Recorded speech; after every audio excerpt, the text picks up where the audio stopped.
আসসালামু আলাইকুম গাইস, সবাই কেমন আছেন? আশা করি আল্লাহর রহমতে সবাই আলহামদুলিল্লাহ ভালো আছেন। আজকের এই ভিডিওটি অনেক বেশি স্পেশাল হতে চলেছে, কারণ আজকের ভিডিওটিতে আমি যাচ্ছি আমার স্টুডেন্টদের সাথে পিকনিক করতে। আজকের এই পিকনিকে টোটাল 80 জনের জন্য তেহরি রান্না করা হবে। তাই ভিডিওটি সম্পূর্ণ কন্টিনিউ করবেন। বিরিয়ানির সম্পূর্ণ প্রসেসিং থাকবে এই ভিডিওটিতে, এবং সাথে থাকছে আবৃত্তি, সঙ্গীত, তারপর হচ্ছে নৃত্য, এগুলো তো অবশ্যই থাকছে। তাই উপভোগ করতে আমাদের ভিডিওটি কন্টিনিউ করতে হবে। তো গাইস, চলুন ভিডিওটি শুরু করি। তো আমরা চলে আসলাম আমাদের ক্লাবে। এখানে এসে আমি আমার স্টুডেন্টদেরকে একটু হেল্প করছি। বটিগুলোতে বেশ কয়েকটা বটি আনা হয়েছে, কিন্তু একটাতেও তেমন ধার নাই, যার কারণে আমার মাংসগুলো একটু হাড্ডিগুলো আমি দা দিয়ে একটু পিস পিস করে দেওয়ার চেষ্টা করতেছি। ওরা আবার আমার কাছ থেকে নিয়ে ওইগুলো আবার ওখান থেকে ছাড়িয়ে, মাংসটাকে ছাড়িয়ে আলাদা করে পিস পিস করে রাখতেছে। তো মাংসটা আমরা একটু মানসম্মত রাখার চেষ্টা করতেছি, যেহেতু এটা তেহেরি হবে, সেহেতু মনে করেন যে অনেক ছোট ছোট পিস করলে হয়। তারপর আমরা একটু বড় বড় সাইজের রাখছি। আমি দেখতে পাচ্ছেন অনেকগুলোই আমি কেটে দিচ্ছিলাম ওদেরকে, যাতে ওদের একটু সুবিধা হয়। তো আমাদের রান্নার কাজ শুরু করে দিয়েছে আমাদের বাবুর্চি। প্রথমে পেঁয়াজ কুচিগুলো ভাজি করে নিয়েছে, তারপরে হচ্ছে মাংসগুলো আপনার ভেজে নিয়ে তারপরে আপনার এখানে তেলটা ঢেলে নিচ্ছে, তারপরে আবার ডেকচিটা পরিষ্কার করে এরপরে আবারও উনি রান্না শুরু করে দিবেন। তো এখন দেখতে পাচ্ছেন আমাদের বাবুর্চি সাহেব সকল ধরনের মশলা, তারপরে কাঠবাদাম, পেস্তা বাদাম, যা যা আছে আর কি, সব কিছু একসাথে মিক্স করতেছেন ডেকচির ভিতরে। এরপরেই রান্না শুরু হয়ে যাবে। রান্না শুরু হওয়ার পর, রান্নাটা শেষ হওয়ার পর আমরা মূলত কার্যক্রমে চলে যাব আমাদের যে আবৃত্তি, সঙ্গীত আবৃত্তি বলতে কবিতা আবৃত্তি, তারপরে হচ্ছে দেশাত্মবোধক গান থাকবে, তারপর হচ্ছে নৃত্য। এইগুলো আমি মিক্স করে দেব। যেহেতু আপনারা এটা যদি আমি দিয়ে দিই, এটা পুরো দিনব্যাপী একটা প্রোগ্রাম, এটা যদি দিয়ে দিই তাহলে মনে করেন যে পুরো 12 ঘন্টার একটা ভিডিও হয়ে যাবে। যার কারণে আমি কয়েকটা আবৃত্তি, দু একটা সঙ্গীত এবং দুটা বা একটা নৃত্যর ভিডিও মিক্স করে দেবো। মানে একটা আবৃত্তি, একটা নৃত্য, একটা সঙ্গীত, এরকমভাবে মিক্স করে দিব। একটু পরেই আপনারা সব কিছু উপভোগ করতে পারবেন। তো সব কিছু কমপ্লিট, ভাজা কাজ কমপ্লিট। এখন দেখতে পাচ্ছেন ডেকচির ভিতরে বাবুর্চি সাহেব করছেন কি, সব কিছু আবারও দিয়ে দিয়েছেন। এখানে মাংস দিচ্ছেন, তারপর হচ্ছে তেল, এখন দিচ্ছেন তিনি গুঁড়া দুধ, তারপর হচ্ছে গেন আপনার কাঁচামরিচ, এগুলা দিয়ে উনি কিছুক্ষণ নাড়াচাড়া করতেছেন। এর পরই দেখতে পাচ্ছেন আমাদের এখানে পানিটা এখানে যখন ফেটে যাবে পুরোপুরি, এই যে উপরে একটা দেখতে পাচ্ছেন, আমরা যখন দুধ জ্বালাই তখন ওরকম একটু স্বর হয়, এখন দেখেন ফেটে যাচ্ছে। এরকম স্বরের মতো যখন ফেটে যাবে তখনই চাউল আগের থেকে প্রস্তুত করা ছিল, সেই চাউলটা বাবুর্চি সাহেব ঢেলে দিলেন। তারপরে আবারও মিক্স করে দিলেন সব কিছু। এখন দিয়ে দিচ্ছেন তিনি দধিটা। শেষ পর্যায়ে এসে বাবুর্চি দধি দিয়ে দিচ্ছেন। এটা দিলেই আমাদের কাজ শেষ। এরপর হচ্ছে উনি একটু নাড়াচাড়া দিবেন। দেখতে পাচ্ছেন খুব সুন্দরভাবে আমাদের বাবুর্চি সাহেব নাড়াচাড়া দিয়ে সব কিছু একসাথে মিক্স করে নিচ্ছেন। আমাদের রান্নার প্রসেসিং এখানেই শেষ করতেছি। এখন চলে যাব আমাদের সাংস্কৃতিক অনুষ্ঠানে। আমি ওখানে চেয়ারে বসে থাকব, যার মাথায় মূলত ক্যাপ দেখবেন ওটাই হচ্ছে আমি।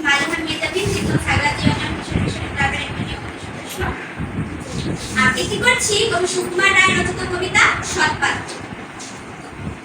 শুনতে পেলো পোস্তা গিয়ে তোমার নাকি মেয়ে বিয়ে, গঙ্গারামকে পাত্র পেলে জানতে চাও সে কেমন ছেলে। মন্দ নয় সে পাত্র ভালো, রং যদিও বেজায় কালো, তার উপরে মুখের গরম অনেকটা ঠিক পেঁচার মতো। বিদ্যা বুদ্ধি বলছি মশাই, ধন্যী ছেলের অধ্যাবসায়। 19টি বার ম্যাট্রিকে সে ঘায়েল হয়ে থামলো শেষে।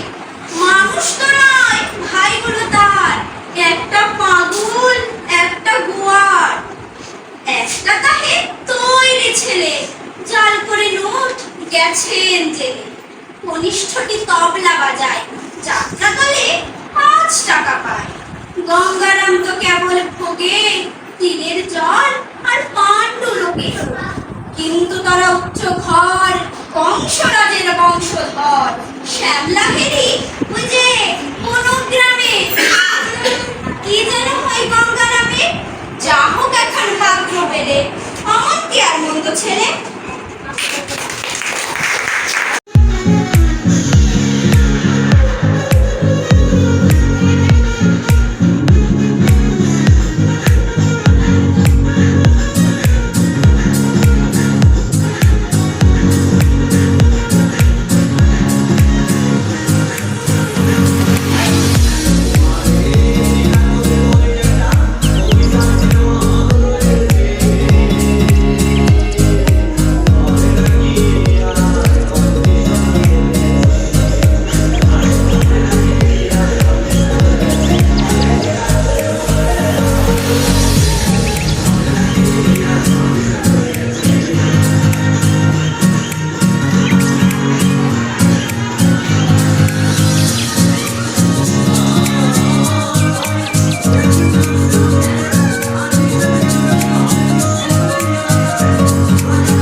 মায়ের ভাষায় কথা বলাতে স্বাধীন আশায় ঘটনাতে হাসি মুখে যারা দিয়ে গেল প্রাণ সেই স্মৃতি নিয়ে গেয়ে যায় গান তাদের বিজয় ছবি আমার হৃদয় রেখে যেতে চায় তাদের স্মৃতির চরণে সালাম সালাম হাজার সালাম সকল শহীদের স্মরণে আমার হৃদয় রেখে যেতে চায় তাদের স্মৃতির চরণে।